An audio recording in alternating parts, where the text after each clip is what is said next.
Hello everybody, good afternoon, good morning, wherever you are in the world watching this match on YouTube. Welcome as well to the teams and welcome to the students for the semi-finals of the Hague Inter-University Law Debate Tournament 2022, organized by the COVAX Foundation. So together with my colleagues we'll be hosting this match, so Miss Urbanova and Miss Varley. So today we have two teams qualified from the quarterfinals to have now a chance to enter the final, actually, if winning this match, or competing in the match for the third place. So the two teams are Dom Elder Law School in Brazil and Western University in Canada. So we'll give the floor as usual to ask each participant to this semi-final to introduce themselves, and obviously afterwards we'll start with talking about the topic and allocating the positions for the match. So I would like to start with Mr. Fabricio Lafuente Peña. Could you introduce yourself? Of course, greetings to everyone, greetings to my Canadian counterparts. My name is Fabricio Lafuente. I'm a fourth year law student in Brazil, and it's a pleasure to be debating against you guys today. Thank you very much. Miss Megan Awa. Hi, everyone. My name is Megan Howa. I just finished my first year of law school at the University of Western Ontario, and I'm very excited to be participating in this debate with all of you. Thank you very much. So Miss Justine Dreiber. Hello, everyone. It's a pleasure to be debating against my Brazilian counterparts. My name is Justine Dreiber, and I also, like Meg, just finished my first year of law school at Western University. Thank you very much. Mr. Lucas Tabanez Murta de Souza. Greetings for everyone. I'm Lucas Banez. I'm a fourth year law student, and I'm very happy to be debating today. Thank you, everyone. Thank you very much. Mr. Dylan Parobek. Hi, everyone. My name's Dylan Parobek. I just finished my second year at Western Law School, and it's a pleasure to both meet you and debate you today. Thank you very much. Today as well we have the luck to have the two coaches present in the room. So maybe I could give the floor as well to each coach to say a few last words, maybe for encouraging both teams. So Professor Bastianetto. I just would like to thank the opportunity to be here and to wish you good luck. And it's a very difficult and complex topic. So the best luck for all of you. Thank you. Thank you very much. And Professor Oosteveld. Hello, I'm Professor Valerie Oosterveld at Western University, and I want to wish the best of luck to both teams. Thank you very much. So now we'll move to the topic itself. So the teams had 10 days to prepare this topic.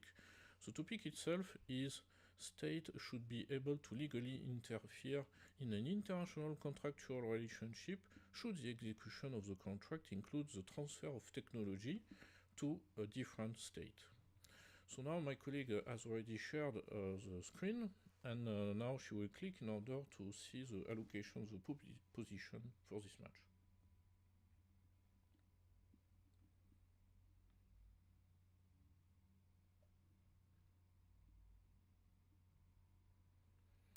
So this is Western University will be against, will have the contra position. So it means as a consequence, the position in favor will be for Dom Elder Law School, will be as well starting the debate with opening statements. So to clarify the positions, Dom Elder Law School will define the position that state should be able to legally interfere in an international contractual relationship should the execution of the contract include the transfer of technology to a different state.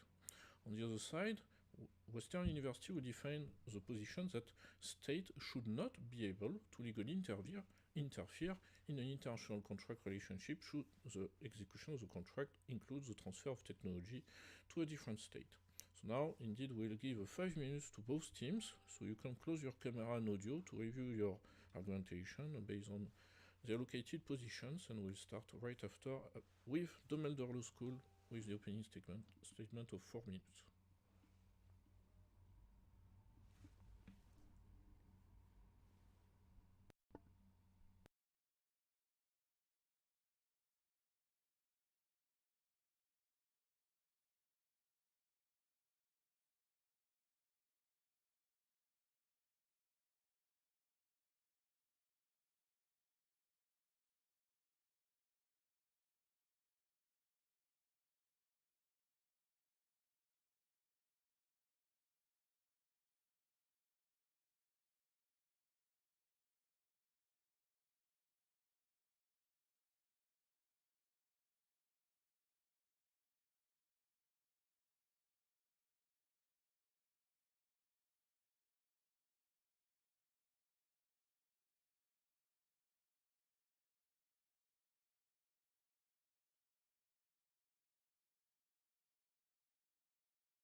Voilà. The countdown is finished, so we'll be able to start the debate, the match. So, in order to start, I will give the floor to Dumbledore Law School for the opening statement. You have 4 minutes. Thank you. First of all, am I audible and visible? Yes. Thank you. Honorable judges and estimated counterparts from Canada, greetings. Since ancient times, control over technology has meant power. Nowadays, technology development allows international competitiveness, and this phenomenon creates a new era for competitive law, where competition between companies turns into competition between countries in the pursuit of technological and industrial supremacy. With that premise in mind, states have the key role to act directly on international contractual relationships when those deal with the transfer of sensitive technology that facilitates both human activity and interaction and that has a direct impact over the lives of the peoples. Our thesis highlights the following topics: the delimitation of the concept of technology for discussion purposes and the existing dispositions regarding technology transfer from the United Nations, the Amazon Cooperation Treaty Organization, and the European Union. First and foremost, the wide term technology must be delimited here as any sensitive technology that has a direct impact over the states, over the population, over the international market, over the consumers, and on the access to biological and mineral resources, for example. Naturally, there is a legal interference of states inside the international organizations, either to protect the fair market and the competition law, as well as to ensure the sustainable development and the respect for the environment, which is considered a global commons and must be protected by all states. In this sense, the Convention on Biological Diversity from the UN, with over 150 ratifying countries, recognizes in its Article 15 that the authority to determine the access to genetic resources rests with the national governments and is subject to national legislation. The Amazon Cooperation Treaty also follows the same pathway, reinforcing in its Article 9 that the shared control government over the implementation of research institutions, development programs, the exchange of information, technology, and documentation. Moreover, according to the Montego Bay Convention, Article 157, Paragraph 1, the International Seabed Authority shall organize and control all the activities in the area. Thus, considering that an international organization is composed by states, it is their responsibility the administration of technology transfer, such as the genetic resources, the resources of the Amazon rainforest, and the technology of the seabed, ultimately meaning that states are legally obliged to interfere in technology transfer even outside their territorial jurisdiction. The Treaty of Functioning of the EU in its Article 101 also rules over the transfer of technology in international contracts, establishing rules of competition within the internal market and prohibiting some conducts which may affect the trade between member states. In its paragraph 3, it is established that any contractual relationship that promotes technical and economic progress while ensuring a fair share of the benefit for the consumers is entirely allowed as long as it does not eliminate the fair competition in the internal market. The European Union then has the authority to ensure that those provisions are being followed. In conclusion, in accordance with the Declaration on the Right to Development, it is the state's responsibility, primary responsibility, the creation of conditions favorable to the exercise of the right to development. And in order to achieve this goal, states must act directly on international contracts when dealing with sensitive technology. Thank you. Thank you very much. So now we give the floor as well for the opening statement to Western University. You have 4 minutes. Before I begin, can I confirm I'm audible and visible? Yes, you are. Thank you. Good afternoon to our judges, and good afternoon to my colleagues at Dom Helder Law School. Today, my colleagues and I will be arguing that a state should not be able to legally interfere in an international contractual relationship should the execution of the contract include the transfer of technology to a different state. Cornell University defines technology transfer as activities that disseminate knowledge, skills, and other know-how that manifest in the form of technology from its owner to another person, organization, or state. Examples of technology transfer might include pharmaceuticals, medical devices, agriculture, and environmental improvements. Such transfer takes place with the motive to share skills, knowledge, technologies, and methods of manufacturing, among many others. The transfer is further done with an intention to improve accessibility to a wide range of users who can then further develop and exploit the technology to develop new processes, products, applications, materials, or services. There are many reasons why a state should not be able to legally interfere in an international contractual relationship that includes the transfer of technology to a different state. Firstly, the World Bank has indicated that globalization has increased the pace of technological diffusion. Cross-border technological transfer has not only contributed to rising domestic productivity levels in advanced and emerging economies, but it has also facilitated a partial reshaping of the innovation landscape. The International Monetary Fund confirms that by stating that the way technology spreads across countries is central to how global growth is generated and shared across countries. Therefore, if a state was permitted to interfere with technology transfer from within one country to another, then productivity and innovation would likely drop. Moreover, if the spread of technology is interrupted, then technological processes may be interrupted as well, negatively affecting incomes and standard of living around the globe. Secondly, if states have the ability to interfere with contractual relations at their own will, it would undermine party expectations, trust, and economic efficiency. Thirdly, ideas are not confined to one state. Often, private parties need to share technological innovation to spur other development and innovation. Lastly, many international treaties provide for technology transfer in order to stop international threats, such as global warming and Article 10, Sub 4 of the Paris Agreement. Therefore, allowing countries to interfere with this transfer could result in failures of countries to fulfill treaty obligations and have detrimental environmental impacts. Today, Megan will be presenting our first argument, that continuing to allow governments to have the ability to legally interfere with private contractual relations as they see fit would have a detrimental impact on not only the private corporations and their stakeholders, but also large-scale global technological advancements. Secondly, Dylan will be arguing that by allowing states to legally cancel contracts involving technology, the international community further isolates its members as a decrease in reliance on foreign powers disincentivizes the consequences of waging war. At the end of our submission, it will be clear that a state should not be able to legally interfere in an international contractual relationship should the execution of the contract include the transfer of technology to a different state. Thank you for listening. Thank you very much. So now we move to the first rebuttals. So the first rebuttals will be for Domelder Law School, who has 2 minutes. First of all, am I visible and audible? Yes, you are. We understand the arguments of our counterparts, but we beg to differ. It is important to consider that the concept presented by the university is a mere conceptive and persuasive argument.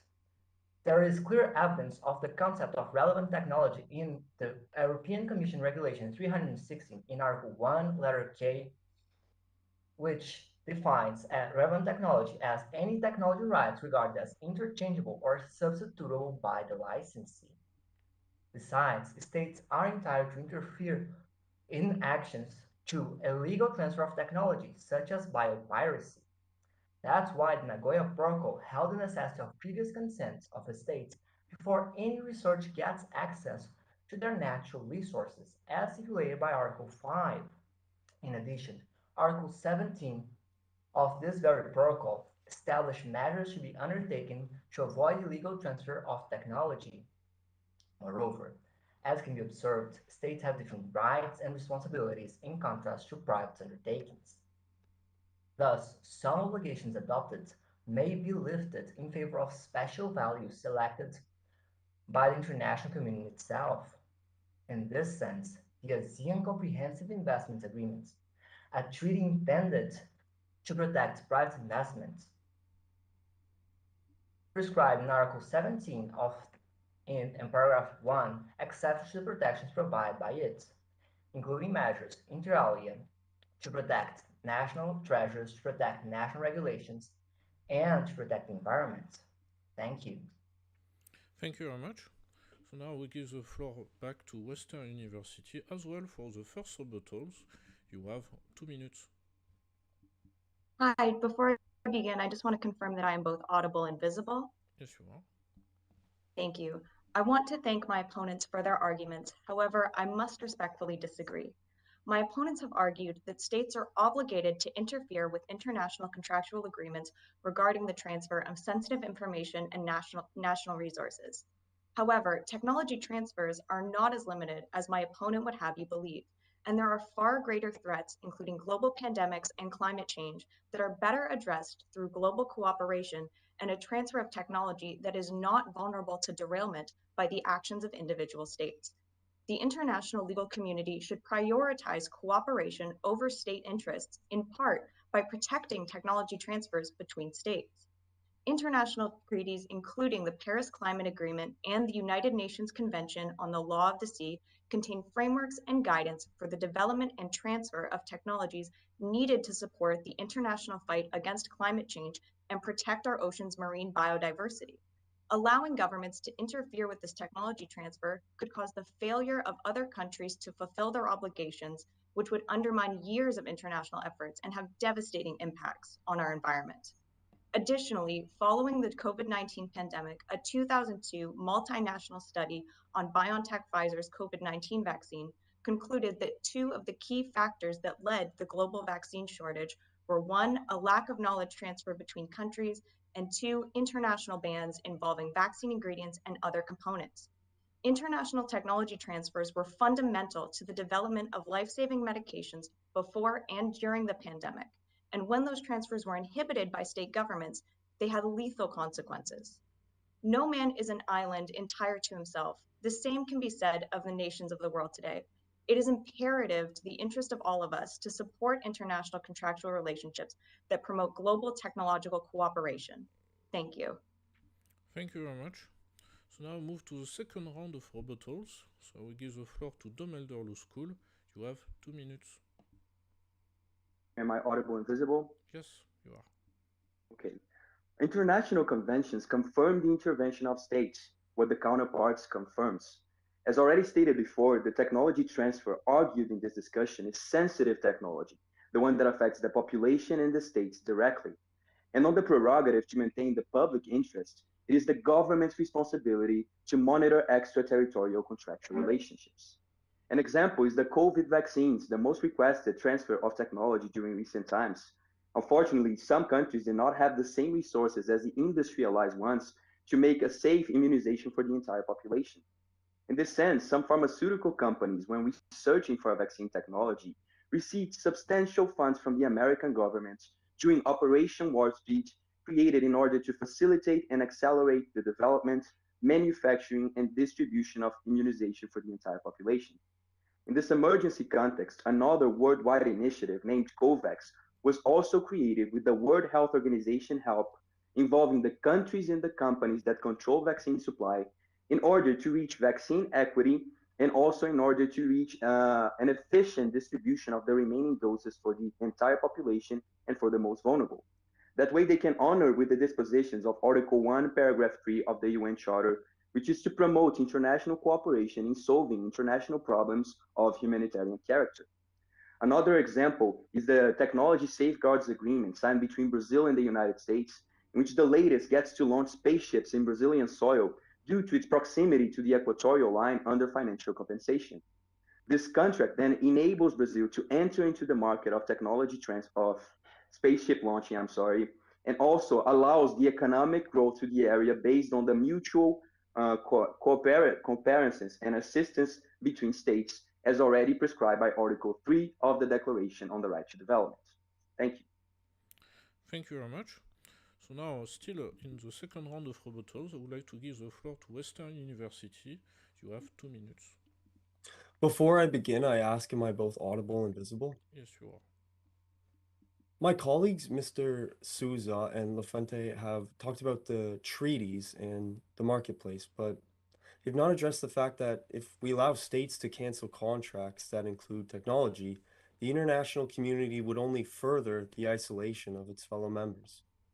And without such economic interdependence, countries will face far less economic hardship, resistance from citizens, and consequences for committing abhorrent acts such as engaging in wars or abusing human rights.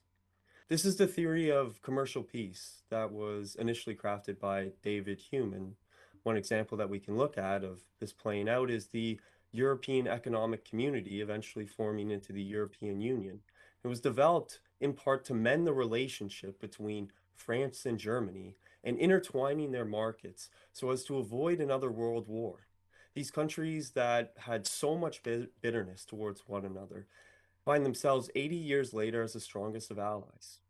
If a country were to have to worry that the cancellation of any technology would be found to be legal by a foreign nation, there would be a higher need for the initial country to create, develop, and manufacture all aspects of the technology at a national level. This divides us in a time where division is especially dangerous.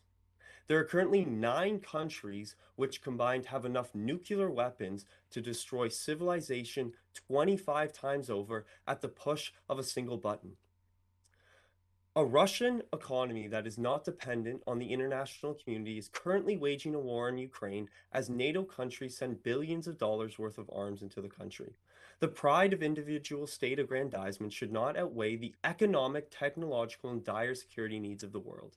The international community formed against combating this vice, and it must continue to do so by banning states from terminating contracts that include technology to foreign countries. Thank you. Thank you very much. So now we move to the conclusions. We'll ask first Domelder Law School to provide the conclusion. You have 2 minutes. Is one audible? Yes. All in all, Your Excellencies, we are not allowing states to cancel contracts, but to legally interfere in the benefits of the peoples. Initially, not only are states entitled to interfere with technology contracts, as they are compelled to act in compliance with international standards, such as the protections to consumers, to the environment, to sustainable development, and to the fair market. Moreover, should we otherwise consider the protections provided to investment and shared technology, Pacta sunt servanda must observe good faith, as provided by Article 26 of the Vienna Convention on the Law of Treaties. Thus, although some protection is provided to technology transfer, it does not include the abusive exercise of this right. In addition, states have jurisdiction over their natural resources, as stipulated by Principle 21 of the Stockholm Declaration, a predecessor to the Biodiversity Convention. The permanent sovereignty over natural resources is equally reaffirmed by Resolution 1803 of the United Nations General Assembly. Thus, by consequence of the principle of the supremacy of the public interest, technology derived from it must be of concern to the states, being compelled to act in their own interests. At last, in order not to be liable for illegal acts and omissions against private undertakings, states may go as far as expropriation in order to, as provided by the Sanchez versus Banco Central de Nicaragua and others. Therefore, not only is intervention the rule, but the obligation of every state. Thank you. Thank you very much. So now I give the floor to Western University as well for a conclusion. You have 2 minutes. Thank you. Once again, I must respectfully disagree with our opponents. They have focused strongly on state jurisdictions and limited definitions of technology transfers while ignoring the larger global context. Allowing governments to legally interfere with an international contractual relationship involving the transfer of technology to a different state does not reflect our global reality and undermines public trust, economic efficiency, and international cooperation. This debate is not about the superiority of public law over private law. The international contracts being considered are already written to conform to the relevant states' regulations. This debate is about whether or not governments should continue to have unilateral authority to regulate existing functioning international contracts to suit their own political interests. And the answer is no. Today, our team has argued two main points. One, that governmental interference with international contracts would only serve as a roadblock for much needed technological advancements. And two, that preventing this interference would function to promote more peaceful, stable international relationships. State governments interfering with private international contractual relationships is not an uncommon practice, but it is an outdated one. The international community should be looking forwards, not backwards, to decide what policies are in the best interest of all of us. Preventing states from interfering with international contractual relationships fosters trust, promotes technological dissemination, and disincentivizes violent conflicts. I wish to thank our opponents from Don Helder Law School for their submissions and humbly ask the judges to agree that a state should not be able to legally interfere in an international contractual relationship, even when the execution of that contract includes the transfer of technology to a different state. Thank you. Thank you very much.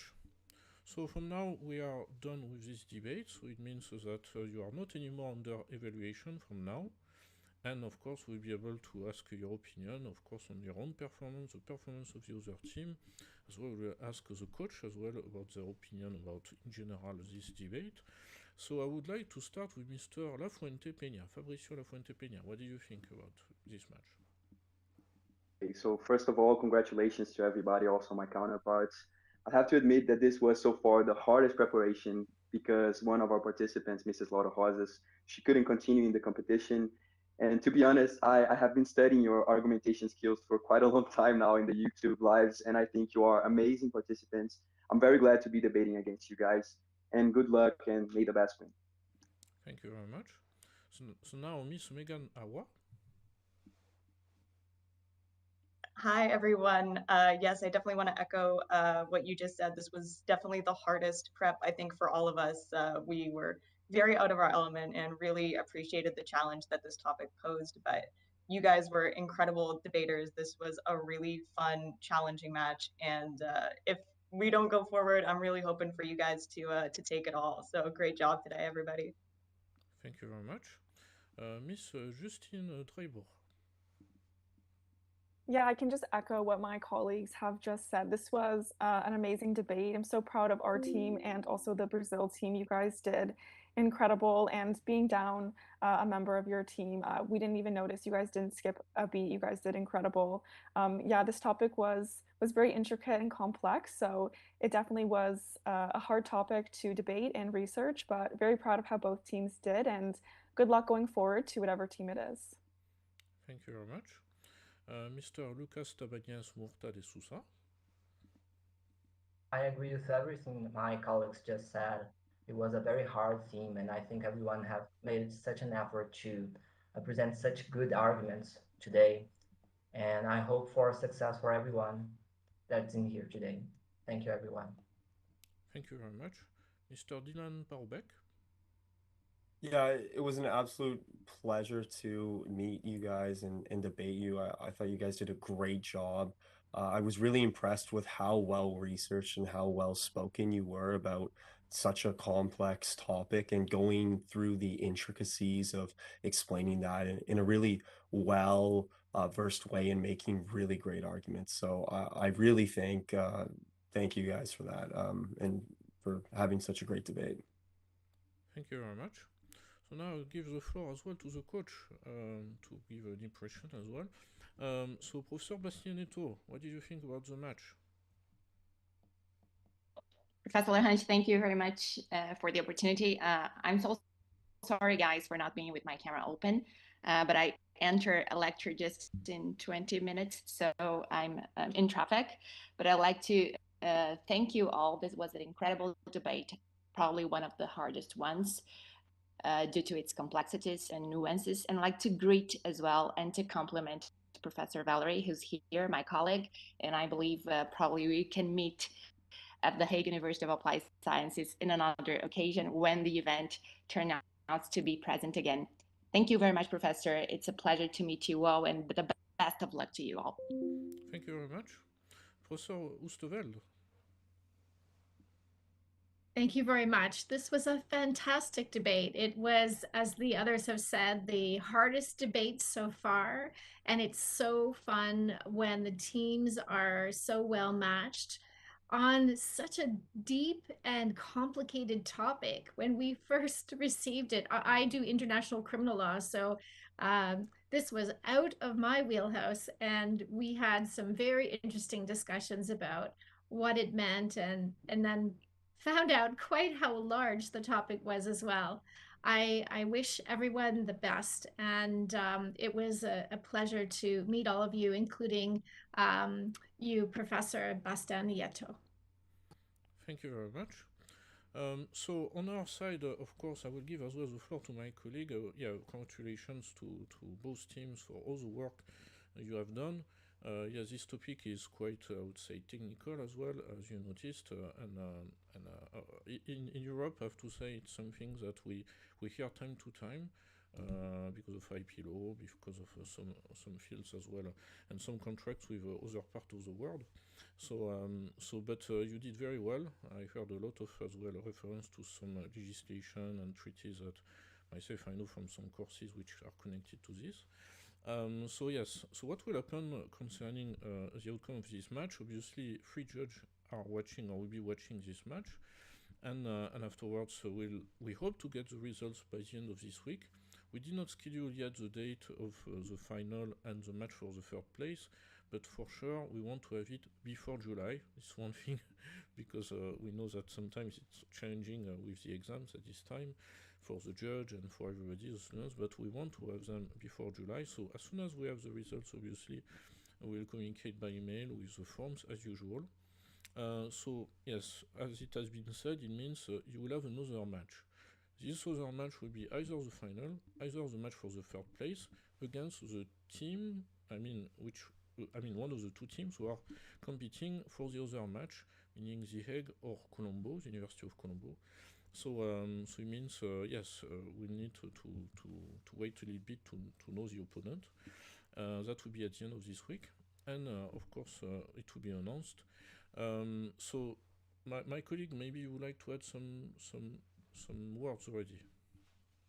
Thank you very much. And first of all, and most importantly, well done to both teams.